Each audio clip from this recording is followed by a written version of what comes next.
ቄስ አብዩ እጅግ በጣም እናመሰግናለን። ጥሪያችን ተቀብለው እንግዲህ ለማህበረሰባችን ለመልእክት ለማስተላለፍ እኔ ሻለቃ አይቸው እንዲሁም ሻለቃ እስራኤልና ሻምበል መጎስ ያው አንድ ባልደረባችን አለ እሱ አሁን አልመጣም እዚህ እንጂ እኛ በጠየቅነው ጥያቄ መሰረት ማህበረሰባችን እንግዲህ የደጀን እዙ የሚሰጠው መመሪያ በማስተላለፍ ላይ እንገኛለን። በዚህ ጦርነት ውስጥ አሁን የፊታችን ቅዳሜ እንግዲህ ያው አርብና ቅዳሜ አለ። ማህበረሰባችን በእምነት መንገድ ነው ወደ ጸሎት ቤት ቢመጣ ምን ማድረግ አለበት? የደጀን እዙ የሰጠው መመሪያ አለ። ይሄ የሚለው እንግዲህ በአንድ ቦታ መሰባሰብ የሚቻለው እስከ 30 ሰው ብቻ ነው ይላልና እንዲያው እርስዎ የሚያስተዳድሩት ቤተ ክህነት ሴት ወይም ጸሎት ቤት ለሌሎችም አብረው እስኪ መልእክቶን እንዲያስተላልፉልን ነው።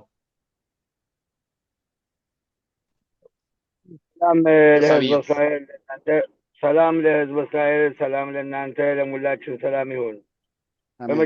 በመጀመሪያ ደረጃ በአምላክ ፈቃድ በእግዚአብሔር እርዳታ ምናልባት በዛሬም ሆነ ነገ ሰላም ሊመጣ ሊሆን ይችላል። እኛ የምንመኘው ሰላሙን ነውና በሀገሪቱ ላይ ሰላሙን ይዘዝልን። አሜን። ሌላው ግን እኛ ይሄን ነገር አሁን አይደለም የጀመርነው፣ እንግዲህ ከ5 ዓመት ጀምረን ነው የምንታገለው የዚህን አይነት ሁኔታ። አንደኛ በጦርነቱ፣ ሁለተኛ በኮሮናው የህብረተሰቡን ደህንነት ለመጠበቅ ያው ነው ስናደርግ የነበር ነው። ቅድም በኮሮናው የተወሰነ ሰው ካፕሱላ እንደሚባለው በጥቂት በማድረግ ጸሎት ቤቱን ሳንዘጋ የመንግስት አካል መጥቶ ቢያየን እኛ ኃላፊነት እንዳለን በማየት ቦታውን አይተው ለማኙን አይተው በሉ በዚህ አይነት ደረጃ ከሆነ ቀጥሉ ብለው ጸሎት ቤቱ ላይ ሲዘጋ ፈቅደውልን ይሄዱ። ይሄም ሙላው ምስክር ነው። ያሁኑ ግን ከበድ ያለ እስከሆነ ድረስ ያው በእኛ ጸሎት ቤት 3 መጠለያ አለ። አንደኛ ከብኛኑ ጋር ከጸሎት ቤቱ ጋር አውዶ የተሰራ ሚቅላጥ አለ። ሁለተኛ አንዳንድ ነገሮችን ለማድረግ አይበቃንም ብለን ሁለተኛ ፕሮግራም ቀጥለን ሌላ ብኛን ስንሰራ ስለፈለግን በደጀን ዙም መሰረት ለዛ ቦታ ሩቅ ስለሆነ ሁለተኛው ኮማ ስሮ ለመግባት ያው የኛ አሽከሎን ካዛ ቅርበት ስላለች ከዛ ወርደው እስከሚገቡ ድረስ ርቀት ስላለው ከንቲባውን በማጠያየቅ ሌላ ቦታ ከዛው ከመገንባት ያው መጥቶ የሚቀመጥ ሚቅላጥ መጥቶ የተቀመጣለ። ሁለተኛ ከጾት አንድ ታለ ከዛ ደጃፍ እና ከጾት ጋር ከዛ ደጃፍ የተቀመጠ ደሞ አለ። ሆኖም ግን እኔ የማስተላልፈው ነፍስን አድን ስለሆነ ድረስ መጠለያ የሌለበት ጸሎት ቤት ካለ አሁንም እንዳቅሙ ደጀን እዙ እንደሚያዘው አድርገን መለመን አለብን። ምክንያቱም ይህ ቀን እስከሚያልፍ ድረስ በመጽሐፍም ያለ የታዘዘው ማት እስከሚያልፍ ድረስ ተጠበቅ፣ ተጠንቀቅ። በሀገራችን ምን ይባላል? ውሃ ሙላት ነበር። ውሃ ሙላት ለጥቂት ሰዓት፣ ለ1 ሰዓት፣ ለ2 ሰዓት ቁጭ ብሎ ለሚያሳልፈው ውሃው ይጎላል፣ ተሻግሮ ይሄዳል። አይ 2 ሰዓት፣ 3 ሰዓት፣ 4 ሰዓት አልጠብቅም ያለ ሰው ግን ከውሃው ሲገባ እሱንም ዋዙንም ከብቱንም ያን ውሃ ሙላት ወስዶ በውሃ ሙላት የሞቱ ሰዎች ብዙዎች ናቸው። ስለዚህ እያዩ ከውሃ መግባት እንደሚባል ማለት ነው። እና ውድ ዘመዶች ስራ ልንጠብቀው ይገባናል። እግዚአብሔርን ልንለምን በልበናችን ይገባናል። በዛው በያለበት በየሚቅላጡንም ልንለምን ይገባናል። ሆኖም ግን ሙላችን እግዚአብሔርን ለምነን ይህ ነገር እንዲያበቃ አሁንም እግዚአብሔር ሰላም እንዲያመጣ ልመናችን እንዲሆን ሙላችንም ሕፃንም ሆነ ትልቅ ትንሽ ሽማግሌ ሳንል በፍጹም ልባችን በፍጹም ነፍሳችን ወደ እግዚአብሔር ነግረን በቅርቡ ቀን ሰላም እንዲመጣልን ባለ ብዙ ተስፋና በምኞት ላይ ያለን አምላክ ይርዳል። ይሄን ነገር ተጠንቅቀን እንድናልፈው ታችን ነው። እናመሰግናለን ቄሴ። እንዲያው አሁን እስከ 30 ሰው ድረስ ይፈቀዳል። እስከ 30 ሰው ድረስ ሄዶ መጸለይ ይቻላል። ግን ካጠገቡ የአደጋ መከላከያ መጠለያ መኖር አለበት። እንዲያው ይሄንም ትንሽ ትኩረት ሰጠው እንዲናገሩ ነው የምንፈልገው።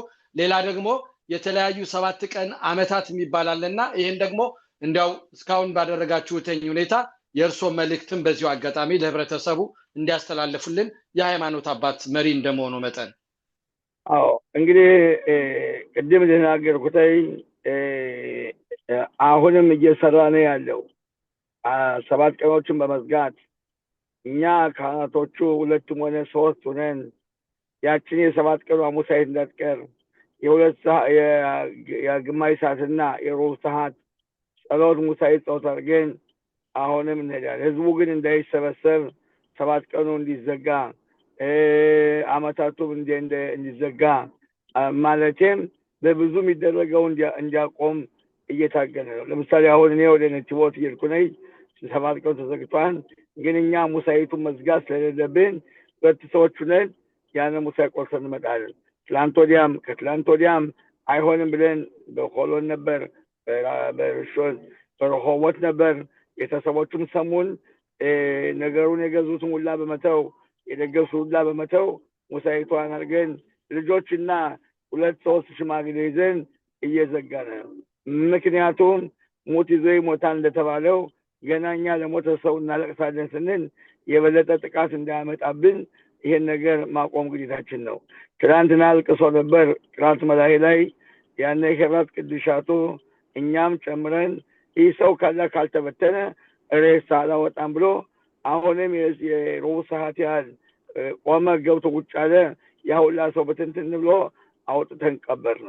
ስለዚህ ይህ ነገር መንግስት ለኛ ከጠንቅቆ ይህን ነገር ራሳችሁን ጠብቁ፣ ለጠላት ደስታ እንዳትሆኑብን፣ እነሱ ይህን ያላጠፋን ብለው እንዳይፈክሩ፣ ሰውነታችሁን ጠብቁ፣ ህይወታችሁን ጠብቁ። ህይወት ቀላል አይደለችም፣ በገንዘብ የሚገዛ ነገር አይደለም። ስለዚህ እያንዳንዳችን ህይወታችን ልንጠብቅ ግዴታችን ነው። እኛ ግን ቅድምም ታውቃላችሁ ኮሮና ሲመጣ አሁንም እኛ በየቤታችሁ እንመጣለን፣ ሙሳይቱን እናደርጋለን። 7 ቀን የሚባለው ነገር ደመር የሚባለው ነገር አመታት የሚባለው ነገር ማቆም አለበት ብለን አመት በሙሉ በኮሮና በየቦታው እየሄድን የሰውን ተግባር በትንሿ እያደረግን አሁንም እንዳያዝኑ ጨርሰው ተስፋቸው እንዳይቆረጥ በትልቅ ሁኔታ በከበረ ሁኔታ ህዝቡን ቁመት የተቀን አገልግለናል። እኛንም የተመሰገነ ይሁን በየቤቱ በየታመመበት ስንገባ በኮሮና በሞተ ሁላ ገብተኛ ሁላ ስናደርግ በሽታው አልነካንም። ምክንያቱም በንጹህ መንፈስ ህብረተሰቡን ልናገለግል ስለገባን አገልግለን አሁንም በዛው አይነት ደረጃ እናገለግላለን፣ እንሄዳለን፣ እንላለን። ህዝቡ ግን አሁንም ባካችሁ አትሰብሰቡ፣ አትሉ፣ አትበሉ፣ በየቤታችሁ ናችሁ አምላክን ለምኑ። ሚፋሉ ሲዘጋ፣ ትምህርት ቤቱ ሲዘጋ፣ አሁን ሱቁ ሁላ ሲዘጋ፣ ሰራተኛው ሁላ ሲዘጋ፣ ሁለመናው ሲያቆም መንግስት የሁላ ወጪ እንኳ ሲሸፍን አሁንም ባካችሁ ነፍሳችሁን አድኑ። እናንተ አታጋልጡን፣ አታስጠቁን። ልጆቻችሁ በጦር ሜዳ እየተፋረሙ ነው። ስለ ልጆቻችሁ ለምኑ፣ ስለ ሀገሪቱ ለምኑ። አሁንም እናንተ በሜዳ ላይ በመዛወር ህይወታችሁን አሳልፋችሁ አትስጡ ብሎ ሲነግረን ይህን ነገር ልንሰማ ግዴታችን ነው። እኛም አጥብቀን እናገራለን። እሺ ቄስ አብይ እጅግ በጣም እናመሰግናለን። እኛም የመንፈሳዊ አባት እንደመሆኑ መጠን ነው ለዛ ነው የጠየቅነው። ላደረጉልን ትብብር እግዚአብሔር ይስጥልን እናመሰግናለን። ማህበረሰባችንም እንግዲህ የእርሶ መልእክትንም የደጀን ህዝብ የሚያስተላልፍ መልእክትንም ተግባራዊ ያደርጋል ብለን እናምናለን። እግዚአብሔር ይስጥልን እናመሰግናለን። መልካም ምሽት። እኔም አመሰግናለሁ። የእግዚአብሔር መልአክ፣ የሰንበት መልአክ፣ አባቶቻችን አምላክ፣ ከዚያ ደረሰን አምላክ፣ ኢየሩሳሌም አምላክ አሁንም እስካሁን የጠበቀን ከዛ ሁላ እኛ አሽቆን ያለን ባለፈው በ7 ቀን በኦክቶበር በተደረገው ጥቃት ወሩን በሙሉ እንደ ውሃ እንደ ዝናብ ነው የወረደብን። ያው ያን ሁላ መጥቶ የጠበቀን አምላክ አሁንም እናምንበታለን፣ ይጠብቀናል። ሆኖም ግን እኛ ስንጠነቀቅ እኛ አሁንም ሶታችን እንጠብቅ፣ እግዚአብሔርን ስናመሰግነው የሚጠብቀን። ስለዚህ ለእስራኤል ልጅ በሙሉ በቅርብ ቀን በነገው ሰንበት እግዚአብሔር ከኛ ጋር ሆኖ ሰላም ሆኖ እስራኤል በድል መጣች፣ ሰላም ሆነ ብለን የደስታ ጸሎት የምስጋና ጸሎት የምናደርግ ያድርገን። አመሰግናለሁ።